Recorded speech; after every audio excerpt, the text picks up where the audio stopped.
Les relations sociales sont primordiales à tout âge, généralement foisonnantes chez les jeunes. Elles tendent fortement à diminuer passé 65 ans, avec le risque de sentiments d'isolement et de solitude, lesquels peuvent entraîner un mal-être, voire un état dépressif. Il est donc très important de faire des efforts pour rester en contact avec sa famille et ses amis et de conserver une activité sociale stimulante. L'importance des activités sociales, nous évoquons le sujet avec François Dubois, directeur de Pro-Senectute Arc-Jurassien. Qu'est-ce qu'on entend par activité sociale lorsqu'on parle des personnes âgées ? Il y a autant de différences, de différents jeunes dans la population des 15-25 ans qu'il y a de différents seniors dans la population des 65-100 ans. Donc c'est un peu compliqué pour moi de répondre comme ça globalement. Donc je vous rejoins sur le fait que l'être humain, depuis sa naissance, depuis son premier jour jusqu'à son dernier jour, c'est un être social. Donc c'est un être qui se construit dans ses relations et par conséquent dans les activités qu'il peut faire avec d'autres personnes. Mais vous savez aussi qu'on est très très différents les uns des autres. Il y a des gens qui ont plus besoin de relations et d'activités que d'autres. Il y en a qui sont plus méditatifs, qui sont plus sur l'intériorité. Enfin bref, donc juste peut-être en introduction vous dire que c'est assez compliqué de donner une réponse générale à cette vaste question que vous me posez. Alors si on prend quand même la catégorie, on va dire à partir de 65 ans, alors là, qu'est-ce qu'on entend par activité sociale pour ces personnes ?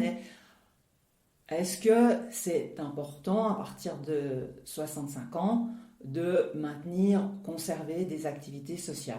Alors oui, vous avez raison qu'il y a un enjeu particulier, c'est pour toutes les personnes qui travaillent, c'est une majorité encore d'hommes, mais ça concerne heureusement de plus en plus aussi des femmes, c'est qu'on a un moment de bascule très important, c'est l'arrivée justement à cet âge de la retraite. Et là, vous avez raison que c'est très important d'anticiper, de préparer même ce passage-là, la manière dont on va utiliser tout ce temps qu'on a à disposition. Tout le monde n'aborde l'âge de la retraite de la même manière, on ne l'aborde pas dans les mêmes conditions financières, sociales, économiques, etc. Ce que je constate, moi, dans mon réseau personnel, c'est que beaucoup de personnes âgées, personnes en âge AVS, appelons-les comme ça, continue très naturellement, je dirais, alors pas dans les activités professionnelles, mais dans toute une série d'activités qui avaient commencé avant. Des activités culturelles, chanter dans une chorale, des activités familiales. Il y a beaucoup de personnes qui arrivent à l'âge de la retraite, qui sont déjà grands-parents, qui déjà gardent les enfants. Donc il y a toute une série d'activités intergénérationnelles qui les mettent en contact. Donc je n'ai pas l'impression non plus que c'est une sorte de quelque chose qu'il faudrait particulièrement craindre, que d'arriver à l'âge de la retraite et que ça signifie automatiquement la perte des relations sociales. Si ce n'est pour cette partie professionnelle. La plupart, de nouveau, je vais essayer de ne pas généraliser non plus, mais la plupart des gens que je connais qui ont vécu cette période parce qu'ils font partie de mon réseau personnel ou alors que j'ai rencontré au travers des activités de Pro-Senectute, c'est que c'est souvent des gens qui ont pensé. Ils ont préparé leur retraite. On la prépare pas seulement du point de vue financier, mais aussi du point de vue justement d'organisation de ces activités. Et très souvent, ils essayent de valoriser leurs compétences acquises pendant leur temps professionnel pour les mettre à disposition de certaines causes. Alors parfois c'est sous forme de mandat rémunéré, mais il y a aussi évidemment, et c'est un grand enjeu pour Pro-Senectute, le bénévolat. Donc le bénévolat est plutôt en train de stagner en Suisse, mais du côté des seniors, en tout cas du côté de Pro-Senectute Arc-Jurassien, on se rend compte qu'on a là un fort potentiel. Donc si on arrive à les intéresser avec des activités bénévoles qui font sens pour elles, souvent c'est quelque chose qu'elles utilisent parce que ça permet d'occuper son temps intelligemment, en donnant l'impression de participer à une mission importante et puis en créant justement des relations sociales nouvelles. Donc voilà, ça c'est une possibilité. Sinon, moi ce que j'ai aussi beaucoup entendu, c'est qu'il y a des gens qui se réjouissent beaucoup d'arriver à la retraite pour enfin réaliser un projet personnel. Il y a des gens qui arrivent à l'âge de la retraite encore en pleine forme, d'autres qui arrivent avec un état de santé qui s'est péjoré pour différentes raisons, pas seulement à cause de leur manière de vivre, mais parce que génétiquement, ils ont eu moins de chance que d'autres. Donc là, on est face de nouveau à une grande diversité, une grande inégalité. Mais Je pense qu'effectivement, il n'y a pas photo. Bouger, faire du sport. On fait d'ailleurs beaucoup de promotion de la santé pour les personnes en âge AVS. Par rapport à l'aspect plutôt mental ou psychique, là aussi, ça dépend beaucoup de comment on vit. Si par exemple on s'exerce à l'exercice qui a un peu tendance à se perdre de la lecture, ou si on veut se lancer, pourquoi pas, dans l'apprentissage d'une langue, c'est prouvé scientifiquement que ça entretient les neurones et ça permet d'éviter différentes dégénérescences qui, hélas, sont souvent le lot du grand âge. Avoir des activités permet de développer des relations sociales et ainsi d'éviter des sentiments de solitude et d'isolement. Totalement. Et puis vous utilisez deux termes, c'est rigolo, vous parlez de solitude et d'isolement. Moi je fais justement une grande nuance entre les deux. L'isolement c'est quelque chose qui est subi, c'est donc quelque chose qui est plutôt une source de souffrance, alors que la solitude c'est quelque chose d'assez magnifique. Enfin personnellement en tout cas j'ai vraiment besoin de moments de solitude, donc je trouve que c'est une sorte de respiration entre le moment des contacts sociaux intenses mais des moments aussi plutôt de solitude, pour pouvoir un petit peu rentrer dans son intériorité et puis méditer. Donc voilà. Mais vous avez raison, c'est important. Comme ça a été dit depuis le début, depuis tout petit, depuis bébé, l'être humain se construit par sa capacité relationnelle, sa capacité communicationnelle. On apprend quasiment rien par soi-même. Il y a quelques éléments un peu intuitifs, mais sinon on apprend en ayant des relations sociales. Alors c'est clair que participer à des activités, c'est des occasions de rencontre. C'est des occasions aussi très importantes de se confronter, pourquoi pas, à d'autres générations. Bon, c'est pour ça qu'on a développé des formes de bénévolat à Prosenectute qui permettent aux seniors de se mettre en contact avec aussi des enfants ou des enseignants. On a un projet Win3 qui est assez magnifique, qui permet à des seniors de s'investir dans des salles de classe des premiers et deuxième cycles. Ça a beaucoup de succès parce que ça permet justement aux seniors de rester en relation avec la société telle qu'elle évolue. Parce que c'est vrai que se faire des amis, on va dire que c'est facile entre 20 et 40 ans, ensuite c'est plus difficile. Donc ces rencontres intergénérationnelles, c'est aussi une manière de se créer un réseau social ou après avec d'autres activités de se faire des amis. Exactement, mais ce serait intéressant que vous m'expliquiez pourquoi vous pensez que c'est aussi plus difficile que ça après 40 ans. Ça m'inquiète, moi j'ai 57 ans, puis j'ai l'impression d'avoir encore une assez bonne capacité de me faire des amis. Alors après, ça va dépendre évidemment de son état physique, de ses capacités financières, parce qu'il y a certaines activités qui coûtent de l'argent, ça c'est clair. Et puis, comme on le sait, à la retraite, on a aussi un revenu qui baisse. Donc ça veut dire que certes, il y a moins d'occasions peut-être de contacts sociaux parce qu'il n'y a plus le cadre professionnel, mais il y en a peut-être en parallèle d'autres à exploiter. Et puis effectivement, dans ce sens-là, Prosenectute est sensible à ça en proposant différentes formes d'activités qui permettent aux gens de se rencontrer ou de faire de nouvelles connaissances. Ça fait 3 ans qu'on organise ce qu'on appelle le rendez-vous au lac. Alors là, on est vraiment dans le slow dating. Donc on sait aussi qu'il y a beaucoup de seniors et surtout de femmes qui sont à la recherche d'un nouveau compagnon, d'un nouvel amour, parce que deuil, parce que divorce, etc. Et puis, les sites internet, ça a ses limites aussi, mais ils sont très exploités par les seniors, il faut le savoir. Et puis, on essaie de proposer des rencontres, justement, où on offre un espace-temps où les gens, pourquoi pas, pour en rencontrer l'âme sœur. Donc, vous avez raison, ça c'est important. C'est une des tâches de Prosenectute de créer du lien social. Ça, c'est vrai. Après, de nouveau, on est dans ce que je vous disais avant, je me répète un peu, il y a une grande variation, il y a un peu le côté cliché, parce qu'il y a des personnes âgées qui sont finalement assez contentes d'être un peu au calme, et puis d'être moins dans ce flux de relations permanentes, etc. Et puis d'autres qui ont peur du vide. Donc, si vous voulez, vous avez une variation énorme dans la palette de l'humanité par rapport à ça, et ça, je ne suis pas sûr que ça soit que lié à l'âge. Voilà.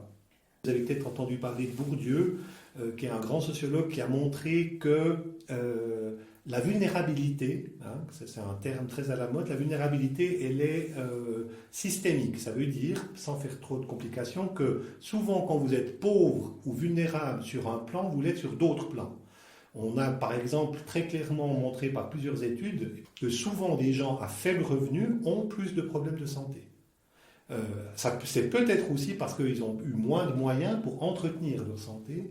Voilà. Et puis maintenant, pour parler concrètement du thème qui nous occupe, les activités sociales, on a aussi constaté qu'il y a un lien entre précarité financière, précarité sociale et faiblesse du réseau. Donc ça veut dire que le fait d'être pauvre vous isole.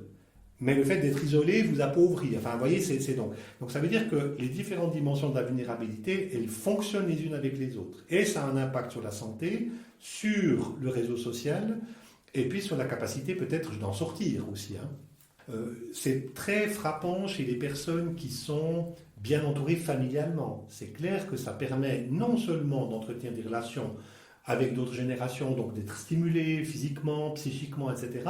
Mais c'est aussi des potentielles aides. Si tout d'un coup il y a des problèmes, vous avez quelqu'un sur qui compter. Les personnes qui se retrouvent seules, souvent, elles ont recours à Prosenectute, par exemple. Et dans nos clients, il y a, hélas, pas mal de gens qui sont assez isolés, effectivement. Qui ne sont pas forcément pauvres, mais qui sont isolés. Alors, elles sont peut-être isolées, mais elles sont peut-être aussi des capacités physiques qui sont amoindries. Donc là, ça peut être aussi un frein pour développer ou maintenir un réseau social. Absolument, vous avez raison. C'est d'ailleurs un peu dramatique à dire ça, mais il y a une sorte d'enchaînement de situations, c'est un peu de cercle vicieux, si vous voulez. Parce que plus vous êtes isolé, moins vous vous sentez bien, moins vous avez envie ou le courage de sortir de chez vous, de faire des contacts. Enfin bref, vous voyez, c'est un peu le serpent qui se mord la queue. Donc l'idée, c'est de casser ces cercles vicieux et puis entrer dans des cercles vicieux. C'est toujours l'individu, la personne humaine qui garde la main quelque part. Alors on peut l'aider avec des organisations, avec des associations, avec des propositions d'activités. Mais en même temps, on ne peut pas faire, excusez-moi l'expression un peu triviale, mais on ne peut pas faire boire un âne qui n'a pas soif. Donc il y a parfois des gens qui se plaignent d'être isolés, et quand on leur propose des activités pour sortir de cet isolement, ils ne les prennent pas. Alors vous avez parlé des organisations, des associations, les collectivités publiques, elles aussi ont un rôle à jouer, elles organisent des activités, vous avez des exemples? Alors je mettrais en avant surtout une activité qu'on a mise en place avec les autorités, en tout cas de plusieurs communes, c'est justement de ritualiser un peu l'arrivée à l'âge de la retraite. Ça veut dire que les communes organisent des accueils des nouveaux retraités.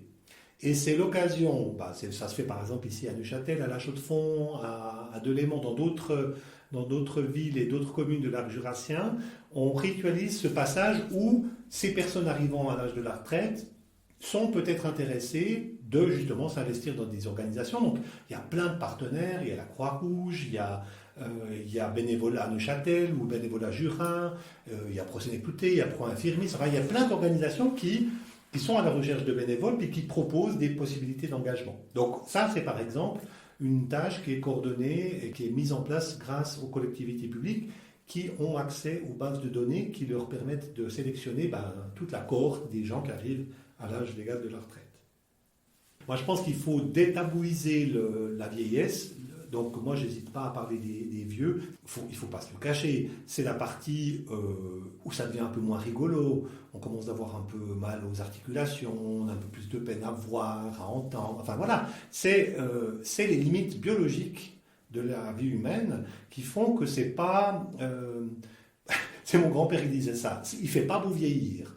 Alors, moi, je pense qu'il y a aussi des très bons côtés, puis je pense que vieillir, c'est aussi un art de vivre.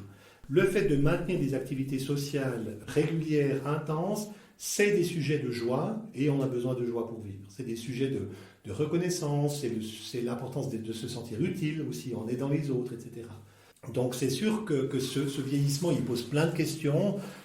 De nouveau, là, il y a une immense variété. Il y a des gens qui, à 90 ans, sont encore pètent la forme, puis il y a des gens qui, à 70 ans, péclotent. Et là, je parle que de la santé physique. Je ne parle même pas de la santé psychique. Souvent, ce que j'ai constaté, c'est que l'une est liée à l'autre. Ça veut dire que quand vous avez un mental fort, ou bien que vous avez des ressources psychiques ou spirituelles, eh bien souvent, physiquement, ça va bien.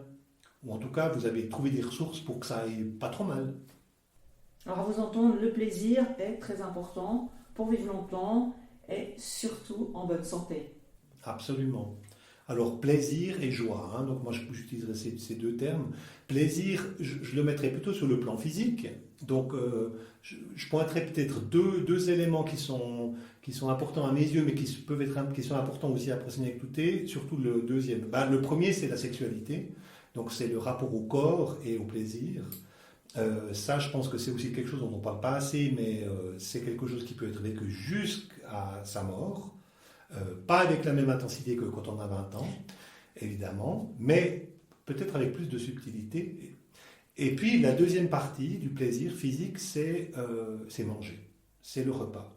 On en a besoin pour vivre, mais on n'a pas seulement besoin de protéines, de lipides et puis de glucides, on a besoin d'avoir du plaisir à manger. Ça veut dire de manger bien, de manger sainement, et puis c'est possible de manger avec d'autres personnes. C'est pour ça que là, on a beaucoup développé à Procéné-Clouté les tables d'hôtes, on fait de la livraison de repas à domicile, donc l'importance de garder du plaisir à manger, avec la convivialité qui va avec.